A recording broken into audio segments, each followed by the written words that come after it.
Hello, everyone. I'm at C Makgeolli here with Youngeun. Hi. He's going to give us a tour, which is fabulous. Can't wait to see the brewery here.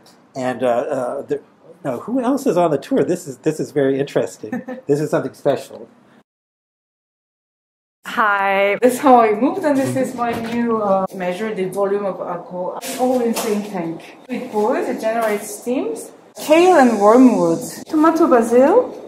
Also, there's a it's a diaphragm pump. Follows this pipe to the bottler. What size is a small batch for you? I believe the alcohol is a type of end product of agriculture. Hi, my name is Emily and I'm from Denmark, and we also brew makgeolli. Yes, my name is Jonathan. Nice to meet you. Hello, my name is Jakob, and I am dad to Emilia, and we hope we can be even better at brewing after this visit. Yeah. Oh. So isn't this great? We have people from all over the world Yes. learning about Seoul and brewing. This is fantastic. So can't wait to see it. All right. Okay, welcome. So it's an ex-office and an area that we transformed into like half brewery, and our office is here. It's quite small, but let's take a look inside first. Yeah. Fantastic. So if you don't mind, we can put some foot covers Yes. over your shoes. It's very nice.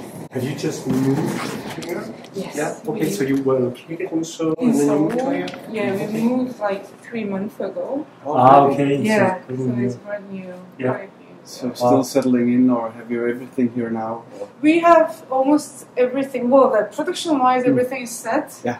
Actually, the reason why I moved is to obtain a new license, like the traditional, the local specialty product license.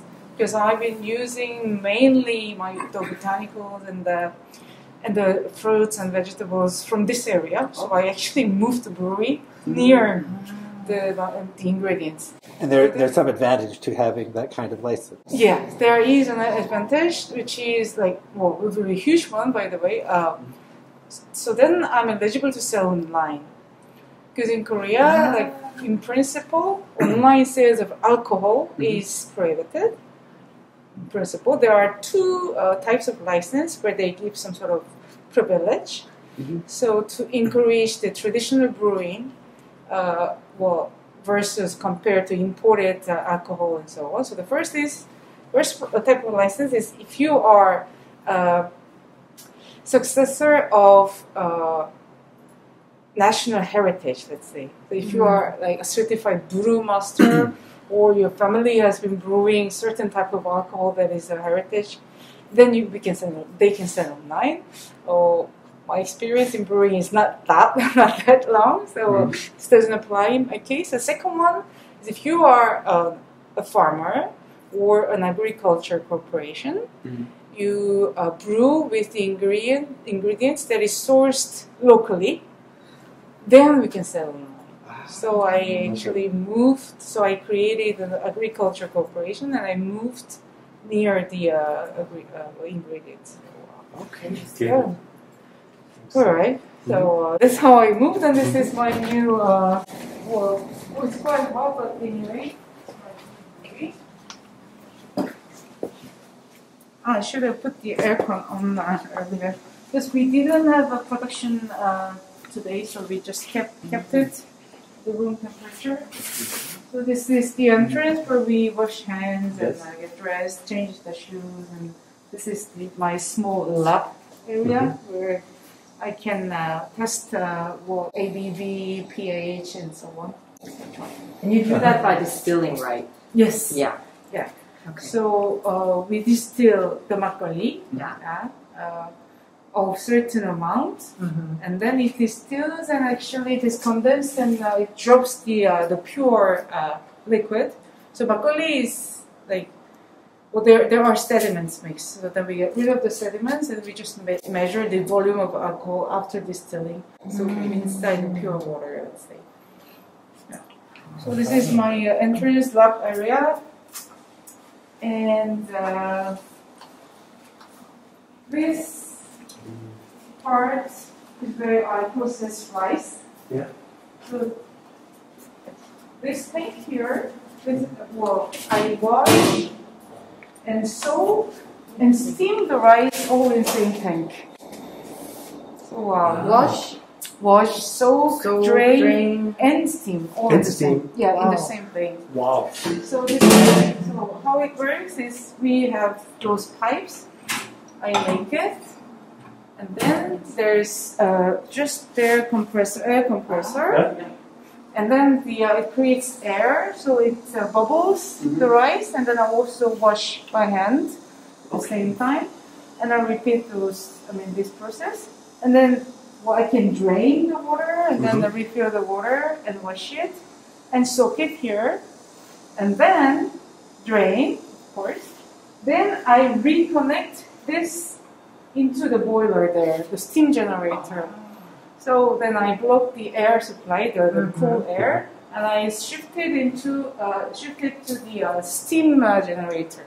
So then it steams, and then the evacuation of the steam goes all the way up to these pipes.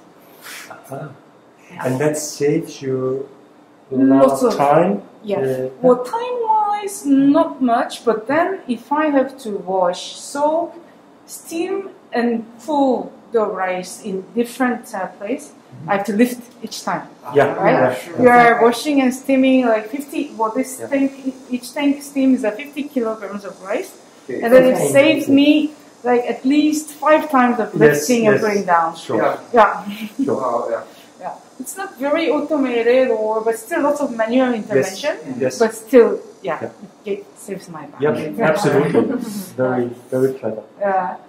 So then we cool down with the fan. Well, usually we have a full aircon on, and then we cool down the rice, and then I move it, and I can drag it near towards the fermentation tanks. So you cool them down in the tank so it's not spread out? No, I don't spread it out. I actually up and down with the shovel.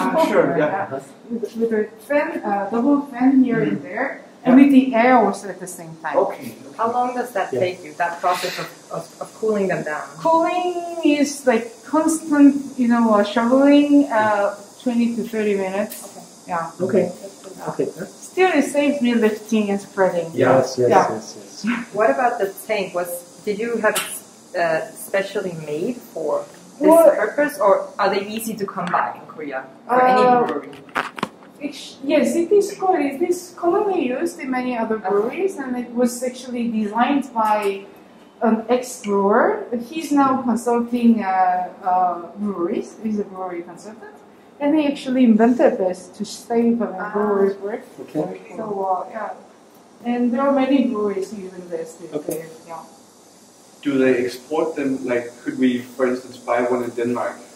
Let's say. I don't know. I can ask. But this is not very heavy, so we can have it shipped. I'll give you his number.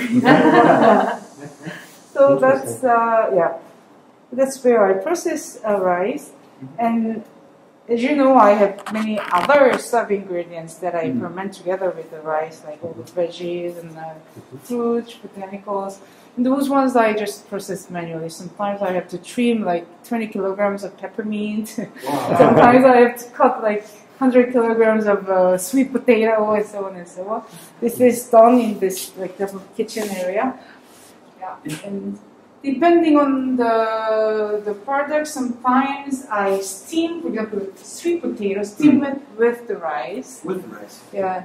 Or otherwise, some like chamomile, for example, I infuse it and then use that infused water for brewing and so on. So it all depends on what I feel like brewing. Right. So we drag it afterwards, and then we bring it to those fermentation tank area. So this is the steam generator. The electricity steam generator.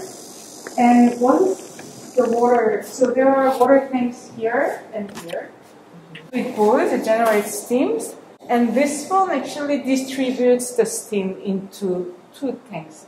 And I'm expecting to have the 3rd one, so it can distribute the generated steam into 3 different pipes. So, yeah, how it goes. And then those are my fermentation tanks. Oh, it's quite close. Yeah. So small tanks, I'm using small tanks because it's easy to clean.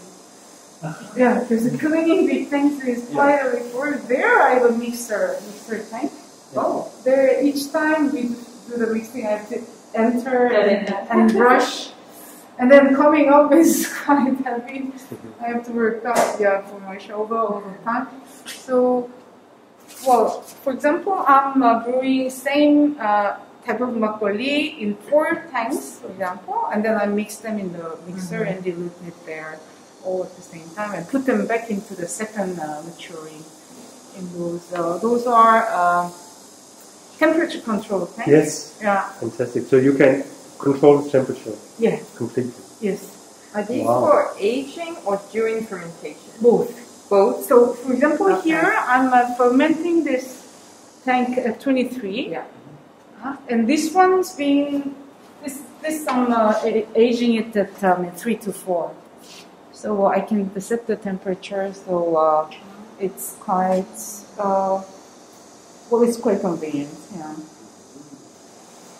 So, for example, what I can show you is that this is my release for September, and that's kale and wormwood being fermented. It's still being fermented a bit.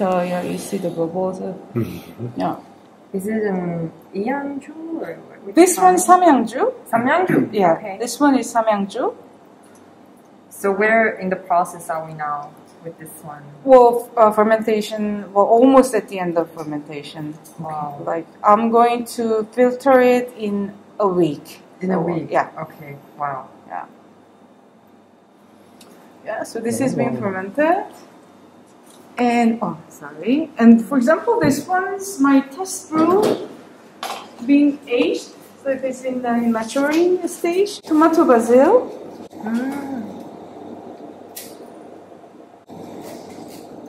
Yeah. So it also, there's a... yeah.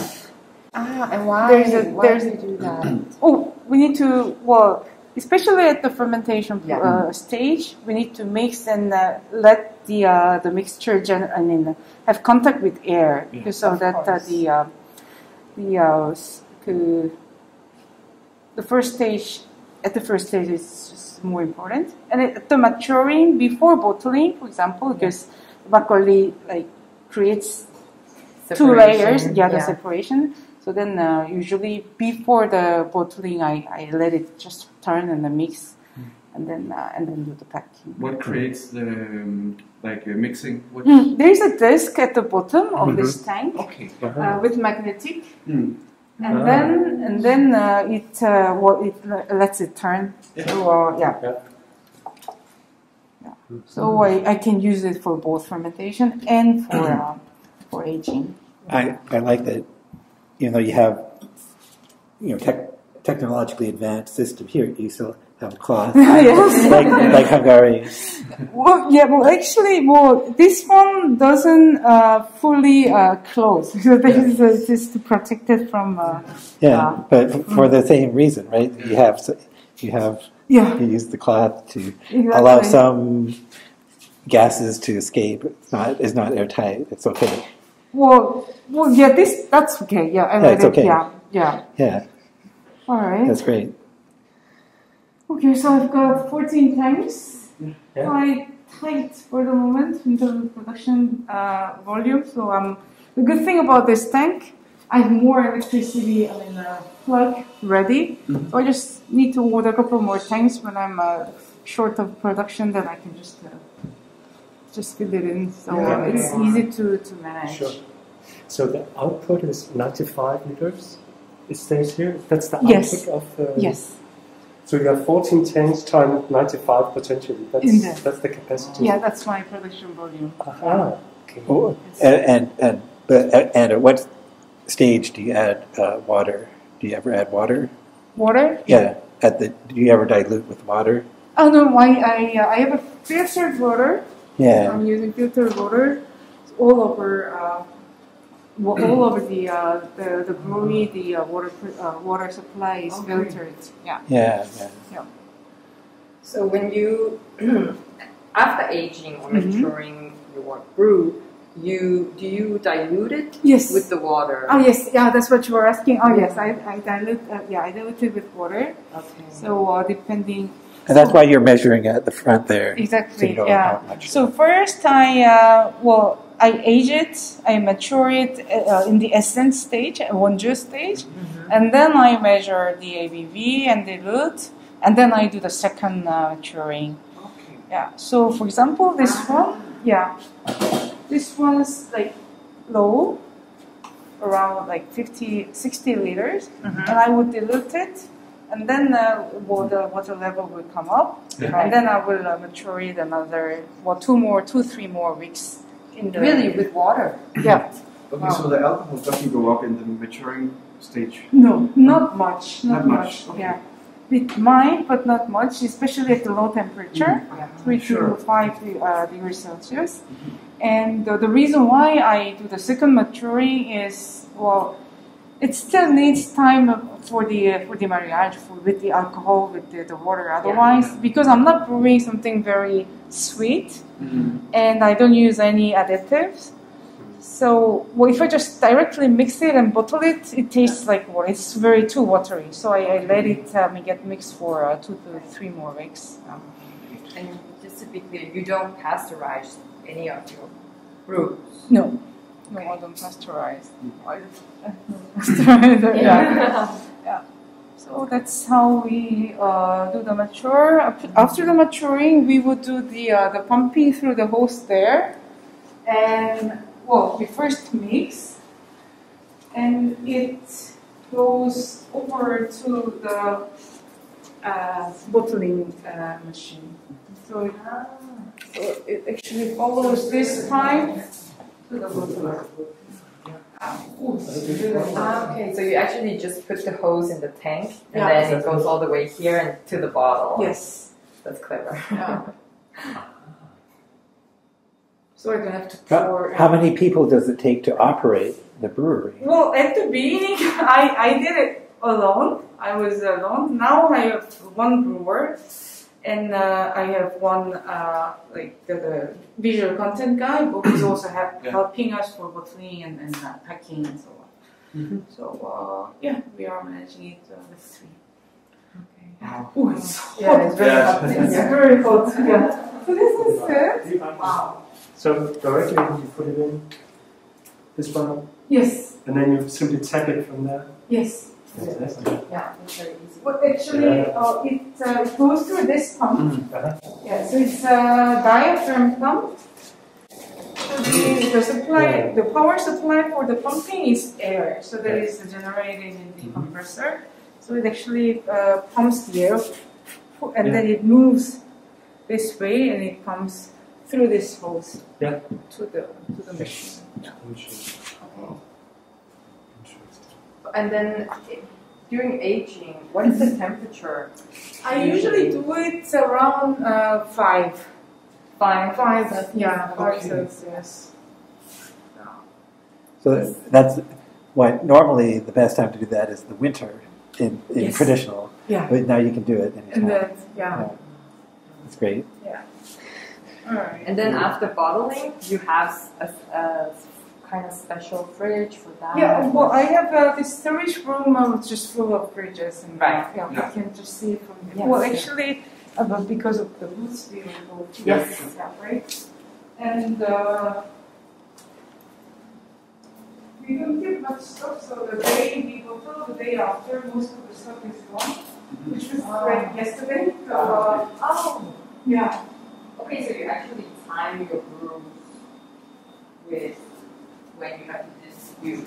Well, no, I decided that I announced, so this is my bottling day, and then I get the orders in advance, and then the day after they're gone. Yeah. Because you're popular.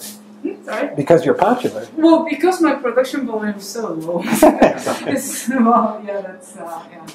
So I have monthly batches coming out, and then well, depending on the the stage of the fermentation and maturing. 1 week before, I tell my clients, so we are bottling next week. Okay. We will start delivering the day after, and then they put them put in the order, and Okay. then. How many people are you delivering to? How many contacts? The clients. Yeah, how well, many I have clients? Around 40. 40? Okay. Yeah, 40 like bottle shops, restaurants, and hotels, and so on. So and I have one year-round signature products, well, 2 signature products. So those ones I always make sure that it's not. I always have some stock. Yeah. And then my monthly special editions. Well, once it's gone, it's gone. So. And you're free to invent something new for the next cycle. Yes. Every time. Yes, each time, each month. And I actually have a schedule for 1 year. So because I have to make contracts with my suppliers. Yeah. So I'm telling I will need the tomato basil for next year June and so on. So that I can have my product ready for September. Yeah. So I have to make yearly plan for my supplies. And then and this year it was so dry and then too hot, and now it's raining too much. So the I'm having some trouble to get my basil on time. So it gets destroyed by all the rain. yeah. So So then I postponed my my release. Okay. So my ingredients are not ready, and I believe. Oh, shall we go to? I believe the alcohol is a type of end product of agriculture. Yeah. So if I so then I'm very dependent on my supplier farmers, and I always respect their schedule. Of course. Yeah. So when do you get around to invent new flavors, and what's your process about that? Oh yeah, I usually have some ideas popping up always. Yeah. And then I do a small batch. Yeah. Test brew. What size is a small batch for you? For something like 30 liters, I would say, a half tank or 1/3 of the tank. Those tests I do it with the ingredients that I can buy at the supermarket or in the market. Yeah. So I just buy some blueberries, I don't know, some lavender infusions, and then I do the test batch. And I adapt the if it's too strong lavender, and so I do the a couple of times of adaptation of the recipe, and then I do a full tank test batch. That's what I just did with the tomato basil. Yeah. Because I had the tomato basil last year, but then I have new supplier, so I had to do a test batch. Yeah. And then once it's done, then I order a big quantity, and then I grow like 5-6 tanks all at the same time, and one batch is produced. And do you ever get clients out tasting your test batches if it's a restaurant, for instance, who wants something very specific? Yeah, I do that, and I'm just going to start one like this. Yeah, with a vendor who wants to have their exclusive product. Yeah. Then I do a small batch test, and then I discuss with them: is it too sweet? Is it too high in alcohol, etc. And I can adapt my recipe. Yeah. So this is my storage where I keep the bottles. Those are all the come here. So quite empty because we had them all shipped yesterday. And those 2 signature products, I always keep some stock. And some of the products are reserved, so I don't have enough fridge space in my shop. So can you keep? And they pay in advance. And can you keep some bottles for me? And this is actually reserved by one guy. Then I decide to keep it. Oh, that's nice. And this is like your signature those product. Are signature products. So the signature products. Signature cuvée and signature line. Which type of brew is it? Is it Youngeun or something? Those are Youngeun. Okay. Yeah, they're Youngeun. But juniper berries, raisins, and pear juice. Wow. With this quite fresh, fruity, a bit crispy, sharp. The 9% ABV, so it's slightly smoother and slightly, let's say, sweeter also.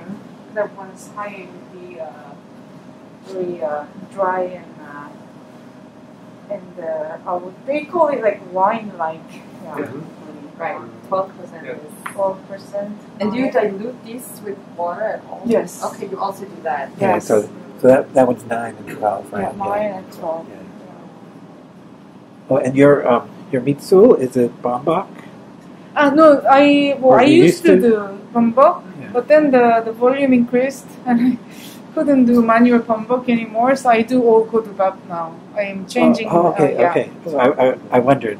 Yeah, because it was not manageable anymore. Okay. At the beginning, I was doing Oh, but it. to do a mitsu with The godubab, is that hard? Does that require a different technique?